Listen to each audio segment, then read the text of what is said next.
Hey YouTube, I'm sorry. Yeah, Haxorus double charm, counter user double charm team. So basically, it's just a fast move damage team. You either just overpower that your opponent's left with shields, or how I tend to do is because counter breaking swipe, you can actually grab shields from your opponent. Just go Gramble 2v1 shield for most things. So I use Aroma. So two things with this team. I use Aromatisse. You can actually, I end up changing it. You're gonna see last couple of matchups. I end up changing the couple Pokemon for two reasons. I'll talk about that in a minute. But I changed Aromatisse to Sylveon. I think Sylveon is probably one of the better Pokemon. I think Gramble's the best because Charm, Crunch, Close Combat is such wide coverage. I also think Sylveon is pretty good because Sylveon's tanky, and it has the Psychic Psyshock move that's pretty quick to get to compared to these other moves, and you're going to do great against the Poison, right? Which is your one weakness here. Now, you may be looking to say, hey, isn't Poison a real hard weakness for this team? It's like, yes, it is. And I'm going to go over that when we get to that Poison team battle. But outside of that, like, this team is just so good. They came up with Dragonair. I was very, very slow on the swap here. So I'm like, I'll just throw this because I'll grab a shield. And then I'll be able to punish with this anyways. And it's not like the Registeel is going to lock on me down. Right now, it's a Steel Dragon, so I'm worried this is gonna be. I'm worried for them. It is a Steel Double Dragon, which they are just gonna have absolutely no shot here because they're already down a shield. If this comes in, these charms add up. Here's the thing: even in resisted matchups, you're gonna see with the Poison matchup coming up, because I am against a Muck. Even though resisted, these charms and counters add up in resisted matchups. So it's not like sort of the worst thing in the world if you have to run into something that just resists all your moves. Thunderbolt, able to do some good shit damage. They are going to take me out, but that's fine. Now I should be able to counter and charm my way through the rest of this matchup, because counter can take this out if it allows me to, and it is, unfortunately for them, a double dragon. Okay, this is just hard counter. There's not much they can do here. I let this go just to kind of see how much damage it does. Not much at all. So yeah, this again, nothing they could have done here. Yeah, I'm out of move. Rightfully quit. That's just hard counter. Nothing you can do. Vigoroth. So good lead here. Obviously, you have a good backline too. These body slams come quick. So I'm gonna throw just to lower their attack, but I'm probably gonna. I mean, I don't need to shield because I just lowered their attack, but I'm gonna shield because the thing with this team is you kind of want to keep all these Pokemon alive. Just because shields for the opponent's team doesn't matter as much, right? Because you're rarely ever gonna take them down to the 0 shield. You're usually just going to out charm and out counter them, and they'll be left with shield. So here we go, double, right? I didn't know if Draining Kiss like lowered attack or defense, so I just threw it. You can throw, right? Because like I said, I don't mind throwing the charge move because break and swipe is so fast to get to, so you can grab shields there, and then close combat and crunch is not a bad, like, it's not super slow to get there. So you can get to that. They have a move, and Gramble, if you're going to play with this team, Gramble is always, especially the Shadow version, is always your closer. It doesn't really matter. You always want it to close. You need shields with it because it's really glassy, but the charm damage from Shadow Gramble is so overpowering that there's nothing they can do.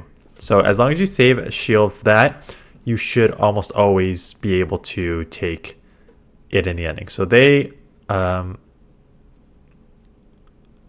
left a shield there, left shield with the Registeel. I take the one move. Again, you don't need to. I could have shielded, but I don't really care about the first fairy, right? Your first fairy is just to do damage, draw out your hard counter, and do that. So this one I may shield because I think I can maybe farm down, or I can live one by Sam. I'm probably going to try and farm down and then get some moves off here. I wanted to make sure I wanted to have a Dragon Claw to be able to throw at Cofagrigus. So I didn't shield. Okay. I didn't shield because again, 2 shielded Gramble is going to do fine. So I lowered the attack here, which is good. I'm still going to shield because the Shadow Ball hurts lower attacked or not. It was mostly just so the Shadow Claws aren't going to add up. Oh my god. So I've got a Shadow Machamp team coming soon. Is it my next team? It's my next team. I just don't know when I'm going to post it, either in the afternoon or tomorrow. Depends how many other teams I can get. Maybe this afternoon. And what I have found was, if you don't have an answer to Shadow Champ, if you don't have a Cofagrigus or Fairy, Shadow Champ just roams free. The problem I found when using that team was every team has one, mostly two, of a Ghost, Hypno, or a Fairy. So that is what I found. As you can see here, like, again, 2 shielded Gramble is your win condition. So let my middle Pokemon go, coming in here, just letting it take me down super low. Maybe I'll come out with a move that I can throw. If not, just go instant 2 shielded Gramble. Yeah, just go 2 shielded right away. They're running a Charmer 2 here, right? So that's interesting. It's not normal clefable. I throw Crunch because it has a chance to lower their attack or defense, and it does lower their defense, and that is huge. I get the full counter down, so I am up with 2 shields. Win here. Here's your muck. So at this point, seeing it here is probably the best case scenario. So they draw out a dragon, which is okay for me, and this is where I immediately went, Sylveon's better here, because I could have charmed my way through this and come out with a Psyshock to threaten here. I'm still going to get a shield here, but I don't even get a shield. See, and there we go. If I got a shield there, and then I could have shielded this and double break and swiped my way through this, that would have been better. They are running Acid Spray, which is unfortunate. I ran into 2 mucks today that ran Acid Spray, which is not a bad idea. I'm running with Thunderbolt Dark Pulse. As long as you have the Dark Pulse for the Cofagrigus, you can probably run Acid Spray. And they take me out and out that. So had I grabbed the 1 shield, I probably could have shielded that and then took it out with the Dragon Claw and then had this roam free in the back against what I'm assuming is their other dragon. Yeah. So I probably could have won this had I ran a better middle Fairy Pokemon. So it's not impossible to run against poison with this team. So I did lose a couple here. Hypno, again, is a little tricky just because Haxorus with the counter isn't doing much. And these confusions do add up. Alomomola comes in. And this is what, yeah. So don't use Aromatisse. Use a second Fairy.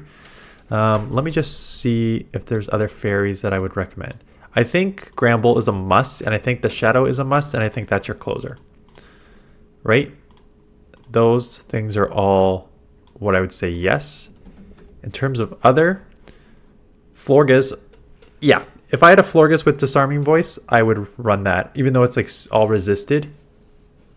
With or Slurpuff. Slurpuff with Flamethrower gives you nice coverage. So I would say do 2. If you're doing a fast move damage team, all right, Florges isn't fast move damage. Slurpuff is that. So you can do this 1 of 2 ways. I would change Aromatisse for Slurpuff, where you are just staying with the fast move damage and have the flame charge, or Sylveon with the Psyshock, because Psyshock is so fast to get to and it deals with poison. So those are my other 2 fairies that I would put in instead. If you want to do like a modified team, you do 1 of 2 things. You either you can do double fairy. You can either put in just a Florges or a Clefable in the mid game there, but that doesn't help you if you like run against like a Steel or something like that. Or if you really want to change it up, you do ABB Fairy, but go sneaky and you use Snarl on Gramble for energy generation, that you can just crunch and close combat a bunch of stuff, grab shields that way, and then have your other Fairy, Clefable or whatever roam free in the back. So those are the 2 ways I would adjust it. You can also adjust it with a new team. So because poison was a bit of an issue, I think if you're going to run this team, sort of Registeel makes more sense. You're also weak to like really weak to fire that way, so it doesn't make total sense. But as you can see, like right there, you saw in that matchup how strong having that Psyshock was, right? That Psyshock came in handy so many times there. And Cofagrigus, like I'll probably stay in and grab. I'll throw one Zapcan here. I think I stayed in way too long. I think I threw like two Zapcans. I should have, and I shielded. Yeah, I played this one weird. I probably should have like let that go, throw one Zap Cannon, and then immediately went into Sylveon. But I remember not doing that. I remember maybe trying to catch something here, or staying in. Like I don't know what I was doing here. But again, if you're gonna run double fairy, especially if they have a poison on their team, you need to get out of here, as opposed to me, which is just like staying in here. Again, I hate playing ABB teams because you leaving neutral leads and stuff like that. Have a Gramble, which is fine, because I'm just going to hopefully lower their attack here. And I know Gramble doesn't really have a charge move that they can throw at me, right? So I know their attack's lowered. I'm forcing them to throw a close combat or a crunch, which is all resisted. And I can just farm down because I lowered their attack, and it's a dragon in the back. So don't even need to worry about not being able to get out there. So yeah, very toxic team. It works, unfortunately, because there is very, very few steals and poisons running through this right now, right? There is Registeel and Berserker. I haven't seen a ton of Berserkers. I've seen a few Registeels, but otherwise there's a ton of fighters. You do okay against Cofagrigus. So yeah, unfortunately, when you're so limited with your steals and you're so limited with your poisons, it just makes this easy to run. And I gained a bunch of ELO with this team, unfortunately.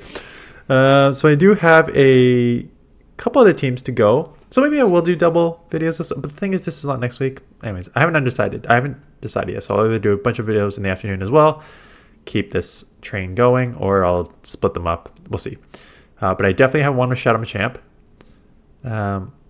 And is the Meganium a different team? I forget if the Meganium is different. I have one with Meganium as well, which is really, really, as a closer. Oh, talk about a closer. It is, when you get shields down with that thing, you're just, it's insane.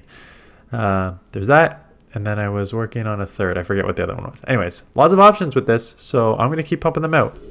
And I think most people are playing this league as well. So that is it. I appreciate you watching. Let me know. I mean, I've seen comments and I've seen your comments below. Most are running with Cofagrigus plus two others. Some mentioned Shadow Machamp, some mentioned fairies, some mentioned poisons. So it just seems like Cofagrigus plus two others is the go-to, for good reason. Like Cofagrigus would do okay against pretty much all this team. Again, one of the only things that Cofagrigus struggles against is Umbreon, right? And you can cover your Umbreon with many, many fighting and fairy weaknesses. So that is that. I appreciate you watching, appreciate the comments, and I will see you guys in the next one.